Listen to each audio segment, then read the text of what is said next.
6개월 전에 그 상처가 지금도 남아있어요. 솔직하게 보면 이런 일들이 정말 많다 이거예요.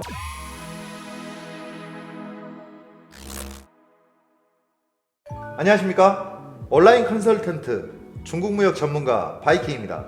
오늘은 온라인 셀러로 열심히 활발하게 활동하고 계시는 셀러 두 분을 모시고 여러분들께 소중한 정보 전달해 드리고자 어렵게 자리 함께 해주셨습니다. 먼저 부산의 화타 보원장님, 마포 최고의 꽃미남 마포왕 이진광 사장님 함께 하셨습니다. 안녕하세요. 온라인셀러 17개월 차 이진광이라고 합니다. 원장님은 이 앞번 영상 찍고 그 뒤에 뭐 어떤 반응이 어떻게 변한 게 있나요? 저희 애들이 좋아하더라고요. 아, 얘들이 쌍둥이인데 네. 아빠 TV에 나왔다? 아니, 유튜브 한 번씩 보는데 네. 아빠가 너무 좀 신기하잖아 사실. 네. 아빠가 유튜브에 나오면 네. 그게 재밌긴 하더라고요. 사실은 오늘 또 비행기 타고 오셨잖아요. 네. 네. 비행기 타고 오셨고 개인 비행기 타고 왔습니다. 아, 개인 비행기. 네. 이 앞번에 유튜브 찍는다고 파마도 하셨고 네네. 네. 오늘은 드레스 코드도 좀 바뀐 것 같아요. 네. 아무튼 오늘 또 어려운 자리 해주신 우리 이진광 사장님, 이 꽃미남이 오시다 보니까 제가 많이 위축되더라고요. 그래도 함께 오늘 영상 촬영 응해 주셔서 감사합니다. 제가 영광입니다. 네. 우리 회사 안지는 어느 정도 됐죠? 제가 한 6개월 정도 된 것 같아요. 6개월 정도. 그 전부터 온라인 셀러를 계속 하셨고. 네네, 맞습니다. 사실 초기에 이제 테일코리아를 알게 된 건 세금 문제가 제일 컸어요. 왜냐면 세금 계산을 해야 되는데 네. 이제 계산서 발행을 해야 되잖아요. 네. 다른 배드지들은 그 세금적인 부분에 문제가 조금 있는 것 같더라고요. 네.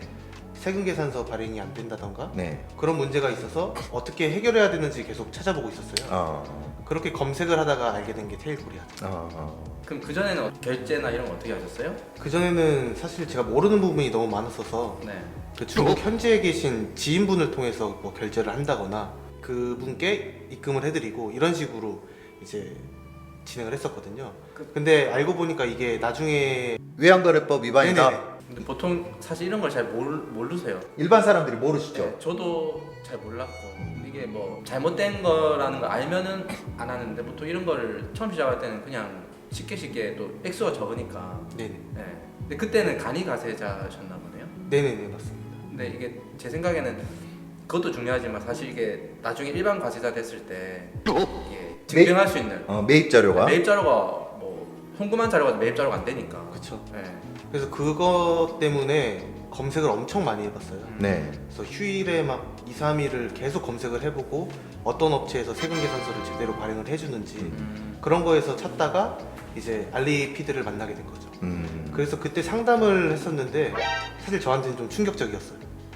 어떤 부분이 충격적이셨죠? 그 영상은 이쪽 보시면 자세하게 나와 있습니다. 그런데 우리가 오늘 다시 조금 구체적으로 좀 이야기를 한번 해볼까요? 네네. 상담을 한 결과 매입 자료에 대한 문제도 분명 있었지만 수입 금액에 대한 문제도 발견을 하신 거죠? 그게 사실 제가 가장 충격을 받았던 부분인데요. 네. 우선 물류비가 엄청나게 차이가 많이 났어요. 그러니까 저는 사실 CBM이라는 단어도 잘 몰랐고 LCL이라는 단어도 사실 잘 몰랐어요. 그땐 저도 초보 셀러였으니까. 네. 근데 이게 경험을 해보고 상담을 받아보니까 화물이 들어올 때 무게 단위로 측정되는 게 아니라 부피 단위로 배송비가 측정이 되는 거였더라고요. 네, 맞습니다. 근데 그 전에는 그걸 아예 몰랐던 거죠. 네. 그러면서 상담을 통해서 LCL로 CBM 단위로 배송비를 결제하면 된다는 답변을 받았어요. 네. 그때 제가 견적을 비교해 봤을 때 거의 몇백만 원 차이가 났어요. 그렇죠, 맞아요. 네. 물건 값을 얼마 하셨는데? 그 당시에 물건 값이 1,000만 원 정도 됐던 것 같아요. 그렇게 해상 운송을 하기 위해서는 LCL이든 FCL이든 이게 딱 정해졌어요. 근데 이게 중량으로 비용을 책정을 하는 것은 전자상거래로 보내질 때는 중량으로 체크를 하지만 사업자 물류는 다 LCL로 수입을 해줘야만 맞거든요. 근데 그걸 CBM으로 책정을 하지 않고 중량으로 부과를 해버렸다 이거죠. 그래서 그 업체한테 물어봤죠. 네네, 맞습니다. 그때 제가 상담을 하고서 여쭤봤는데 아예 그 부분에 대해서 답변을 안 하시더라고요. 전혀 아무런 네. 말도 된다 안 된다 이거. 제가 LCL로 했을 때 CBM 단위로 견적을 내면 얼마가 나오냐고 제가 문의를 드렸어요. 네. 그랬더니 그 부분에 대해서 답변이 없이 네. 아예 그냥 읽고 씹으시더라고요. 일시. 아, 지금 네네. 6개월이 지난 지금까지도 네네. 아무런 답변이 없이. 네네, 맞습니다. 저한테 왜 그랬어요? 근데 여기서 더 중요한 거는 뭐냐면 거기에서 물건을 보낼 때 LCL로 물건을 보낸 거예요. 네네. 제가 서류를 봤거든요. 근데 LCL로 물건을 보내놓고 요금은 뭘로 청구했냐면 중량으로 청구를 해버린 거예요. 그래서 나쁘다는 거예요. 사기친 거네요. 사기라고까지 아니 사기죠. 처음부터 상대를 기망했으니까. 우리 이 사장님은 버스 타고 왔어요. 버스 타고 왔는데 택시 요금 받아버린 거예요. 완전 이런 CBM들 진짜. 우리 팀장님이 상담을 했는데 나중에 이제 상담한 내용의 서류를 보고 나니까 정말 이런 CBM들 진짜 와 화가 정말 많이 나더라고요. 나쁜 거잖아요. 왜 버스 타고 왔으면 버스 요금 받아야지 왜 택시 요금 받냐고. 그래서 아마 그거에 대한 자세한 리스트 상세 설명을 좀 드렸던 걸로 기억합니다. 네네 맞습니다. 그랬더니만 이제 어떤 생각이 드셨나요? 정말 저는 차라리 늦지 않게 알리피드를 알게 된 게 다행이라고 생각을 했어요. 사실 그 제품도 그렇고 이제 중국 수입을 조금씩 시작하는 단계에서 물량이 많아지는 단계에서 만났기 때문에 네. 오히려 저는 좀 은인을 만난 것 같은 기분이었죠. 만약 그 자체로 계속 수입을 했다면 어떻게 보면 근근히 연명은 하셨겠지만 사업적으로 성공하기는 조금 쉽지 않았지 않았느냐. 이게 초보자분들이 피부로 와닿게 말씀을 드리자면 마진이 30%가 들었어요. 지폐가 만약에 3장이 남았다면 네. 4장이 남는 그런 상황이다. 네, 그 정도의 상황까지 있어요. 그러니까 지금 그 제품이 원가 자체가 30%가 비쌌던 것이죠. 그게 네. 더 저렴해진 이유가 원료비에서도 절약이 됐고 이제 CO를 발행을 해주셔가지고 네. 거기서 또 감면이 됐어요. 예. 그 이렇게 전에는 아예 그런 거 없이 그냥 통화하신 거예요? 저는 여러 군데 배대지를 이제 사용을 해보거나 아니면 엄청 리서치를 많이 했었는데 네. CO를 발행해주는 곳은 사실 처음이었어요. 다 해준 줄 알았어요. 아니요, 그렇게 해주지 않고요. 사실 이렇게 이야기하면 제가 뭐 알리피드 홍보하거나 뭐 이러는 것 같지만 일반인들이 잘 모르세요. 이게 FTA로 적용이 돼서 기본 세율이 얼마고 협정 세율이 얼마고 이런 것들을 잘 모르십니다. 일반 어떻게 알겠어요? 그쵸? 그런데 우리가 제품을 받으면 일반 초보자분들이 잘 모르시기 때문에 이 제품을 협정 관세로 통관을 해서 관세를 줄여야 되겠다. 아니면 관세가 면제되는 항목도 많아요. 관세를 면제를 해야 되겠다. 이런 판단을 누가 해줘야 되냐면 그건 우리가 해드려야 돼요. 구매대행 업체에서 해줘야 됩니다. 근데 그런 것들을 하려면 그만큼 인적인 투자가 돼야 돼요. 그러니까 서비스 질을 높이기 위해서 그렇게 노력을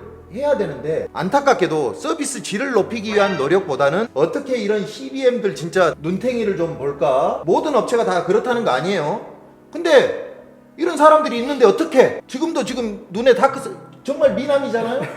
근데 이게 눈에 다크서클이야 아니면 멍자국인지는 모르겠지만 6개월 전에 그 상처가 지금도 남아있어요. 솔직하게 보면 이런 일들이 정말 많다 이거예요. 그리고 한 가지를 더 말씀을 드리자면 또 가격 협의를 해주세요. 다른 배대지를 이용을 했을 때는 제가 중국인 셀러한테 직접 연락을 하더라도 가격적인 조정이 전혀 안 되는 경우가 많더라고요. 근데 알리피드에서 도움을 주시니까 중국 내 물류비도 이제 감면을 해주시고 제품도 할인을 해주시더라고요. 그러니까 그런 프로세스들이 셀러를 위주로 좀 잘 돼 있는 것 같아요. 그래서 여러 가지 항목들이 저렴해지다 보니까 결국 이제 전체적인 비용이 줄고 제 사업적인 부분에서도 이제 그렇죠. 크게 플러스가 되는 거예요. 원가가 줄어드니까. 네네. 제가 궁금한 게 있는데 제 기억으로는 그때 지인분을 통해서 그분을 통해서 구매한 가격과 우리 회사를 통해서 구매한 가격이 달랐던 걸로 제가 기억합니다. 네네 맞습니다. 그 당시에는 제가 중국인하고 같이 대화를 해서 그 할인을 할 수 있는지 전혀 몰랐어요. 네. 그렇기 때문에 나는 얼마에 사겠다, 걔는 그래 그러면 얼마를 입금해 라고 하니까 네. 저는 당연히 그 금액이 맞는 건 줄 알고 그대로 입금을 했던 거죠. 그리고 지인분은 그 금액을 입금만 해주셨던 역할을 네네. 했던 거고. 네네, 그래서 일반 초보분들이 이 단가를 얼마냐고 물어보면 중국 상인들 입장에서는 할렐루야, 땡큐예요. 아유 어디서 이런 보고가 또 아유 할렐루야 어디서 오셨어요? 아주 친절하게. 그리고 또 더 중요한 건 뭐냐면 이 사람은 우리가 번역기 쓰시나요? 혹시? 네네. 파파 파파고 때? 씁니다. 파파고 번역기 정말 좋습니다. 정말 잘 돼 있어요. 그런데 그 좋은 번역기를 쓰더라도 중국 판매자 입장에서 보면 외국 사람이구나 바로 알 수밖에 없어요. 저희 와이프 친구가 중국 분이 네네. 제가 좀 이렇게 하다가 막히는 게 있어가지고 이렇게 팝하고도 안 될 때가 있잖아요. 네. 뭐 이렇게 뭐 에이스 생기고 할 때 그렇죠. 개인적인 그런 네. 물건이 있어가지고 그 와이프 친구한테 좀 이거 좀 뭔지 좀 알아봐 달라고 와이프 친구 보더니 중국에서 이런 말 안 쓴다. 그렇죠. 우리가 일반적으로 쓰는 말이 중국 사람들이 그 말을 쓰지 않아요. 그래서 이미 아, 이 사람은 외국 바이어구나. 네. 첫 번째 이걸 알아요. 일반 한국 분들이 파파고를 이용하거나 또는 구글 번역기를 이용하거나 별의별 번역기를 다 이용을 해도 그 사람들 눈에는 호구 딱 써져 있다 이거예요.